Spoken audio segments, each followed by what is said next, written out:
بسم اللہ الرحمن الرحیم۔ سیٹلائٹ چینلز کی بھرمار۔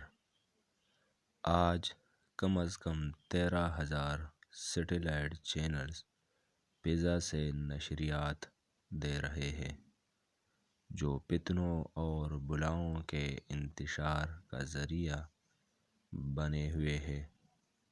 گزشتہ حدیث میں ان فتنوں کی طرف ایک عمومی اشارہ موجود ہے، جس میں آپ صلی اللہ علیہ وآلہ وسلم نے فرمایا کہ بادروا بالاعمال فتنہ کقطع اللیل، لیکن بعض دیگر احادیث میں ان چینلز اور ان کی برائیوں کی طرف نسبتاً واضح اشارہ بھی ملتا ہے۔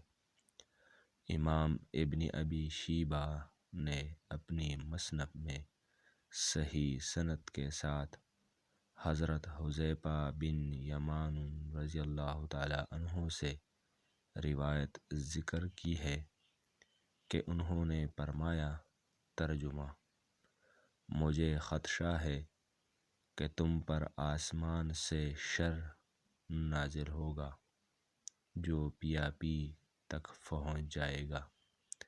کہا گیا، ابو عبداللہ، یہ پیاپی کیا ہے؟ فرمایا، بے آباد بنجر زمینیں۔ عربوں کی لغت میں لفظ السماء ہر اس چیز کے لیے بولا جاتا ہے جو انسان کے اوپر ہوتی ہے۔ لغت کی مشہور کتاب لسان العرب میں ہے کہ سماء پر ہر وہ چیز ہے جو بلند ہو اور آپ پر سایہ فگن ہو۔ ٹی وی سیٹ ہر اس فتنے اور مخربی اخلاق، لہو و لعب کا استقبال کرتا ہے جو مصنوعی سیارے اس تک پہنچاتے ہیں، حتیٰ کہ آج جنگلوں اور صحراؤں میں خیمے بھی اس فتنے سے محفوظ نہیں رہ سکے۔ اللہ تعالی ہمارے گناہوں کو معاف فرما دے، آمین۔